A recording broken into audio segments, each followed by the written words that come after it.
এটা কি আইপিএল? মানে আইপিএলে কি ক্রিকেট মানে লাইভ চলে নাকি হাইলাইট চলে?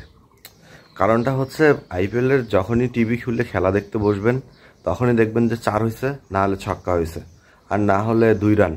তাছাড়া কোনো মানে বলই মনে হয় ডট যায় না, বা একটা ওভার যে ডট খেলবে সে একটা ওভার ডট খেলারও মনে হয় সাহস কোনো ব্যাটারের নাই, এবং কোনো বলারও মনে হয় মানে আইপিএলের ডট বল দেওয়া বা একটা ওভার মেডেন নেওয়া মনে হয় বোলারদের এখন স্বপ্ন হয়ে গেছে। তাছাড়া এইভাবে যে একের পর এক ছয় রে ভাই, মানে দেখে তো মনে হয় যে আইপিএলে খালি মানে এখানে লাইভ চলতেছে না, এটা হাইলাইট চলতেছে। আর আপনার একটা জিনিস চিন্তা করেন, কালকে যখন প্রথমে ব্যাটিং করতেছিল পাঞ্জাবের এক একটা ব্যাটার যখন একদম বিধ্বংসীভাবে মানে পেটাই দিচ্ছিল, বিশেষ করে সিরিয়াস আয়ার, যে ছেলেটা নাকি টি-20তে চলে না, যে ছেলেটা নাকি টি-20তে জলে জায়গা পায় না, যে ছেলেটাকে দিয়ে নাকি টি-20 হবে না। এই কারণে ইন্ডিয়ান ন্যাশনাল টিমে তিনি ওডিআই টিমে শুধু সিলেক্টেড, টেস্ট টিমে সিলেক্টেড, তাকে টি-20 টিমে নেওয়া হয় নাই। সেই ছেলেটা কালকে যখন খেপে যাওয়ার পর একের পর এক মানে 250 স্ট্রাইক রেটে যখন ব্যাটিং করতেছিল, তখন সেই ব্যাটিং দেখে আমার মনে হয় গুজরাট লায়ন্সের বোলাররা তারা মানে পুরো ভয় খেয়ে গেছিল। আর বিশেষ করে শুধু গুজরাট লায়ন্স না, এই আইপিএলের যে বোলাররা আছে, যত বড় টিমই হোক, আর সেই টিমের যত বড় বোলারই হোক, কারণ আইপিএলে তো যতগুলো বড় বোলার আছে প্রতিটা বড় টিমে সবাই খেলতেছে।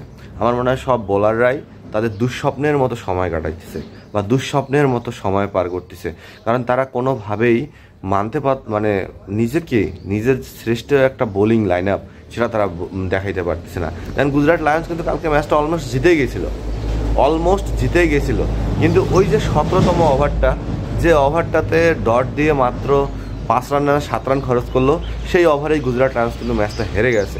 সেই ওভারে যদি রাদারফোর্ড একের পর এক ডট না খেলে, হ্যাঁ, যে ওভারটাতে 3টা রিভিউ হলো সেই ওভারের কথা বলতেছি, সেই ওভারটাতে যদি রাদারফোর্ড ডট না খেলে স্ট্রাইক রোটেট করে বাটলারকে স্ট্রাইকে পাঠায়, তাহলে আমার মনে হয় কালকে 244-45 রানও চেজ হয়ে যায়।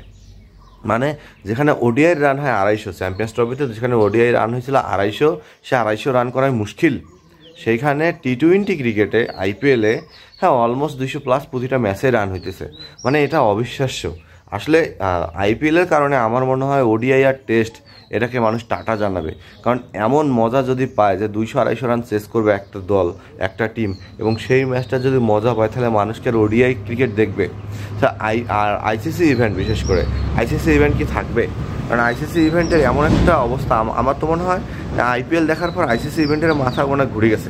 কারণ এভাবে আইসিসি ইভেন্টের যে স্লো উইকেটে খেলা হয়, হ্যাঁ, বা দেখা যাচ্ছে বোলাররা খুব ভালো বল করে 4-5টা করে উইকেট নিচ্ছে, হ্যাঁ, কিন্তু আইপিএল দেখার পর আইসিসি ইভেন্ট কি মানুষ মনে রাখবে?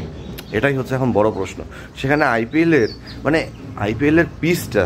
পিচটা আছে, সে পিচে বোলারদের জন্য কোনো মধু দেয়া নাই। আমার মনে হয় সমস্ত তরমুজ আইপিএলে ব্যাটাররা খেয়ে ফেলছে, এবং সেই ব্যাটারগুলা মানে গায়ে মনে হয় একটা পুরো শক্তি। আর একটা কথা, আইপিএলে কি মাঠ ছোটো নাকি আসলে ব্যাটসম্যানদের গায়ের জোর বেশি?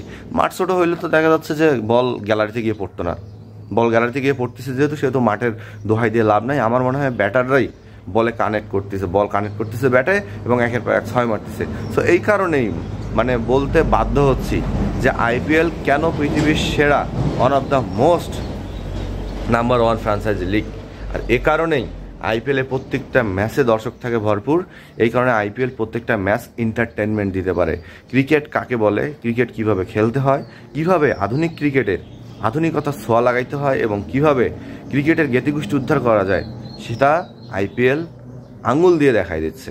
যে আধুনিক ক্রিকেটে হ্যাঁ রানের বন্যা কাকে বলে, হ্যাঁ, ভারত যে রান সহায়ক দেশ, সেটাও আইপিএল দেখা যাচ্ছে। সো রানাউটে যারা দেখছেন একমত হলে কমেন্ট তো করবেনই, লাইক করবেন, এবং পারলে অবশ্যই চ্যানেলটাকে সাবস্ক্রাইব করবেন।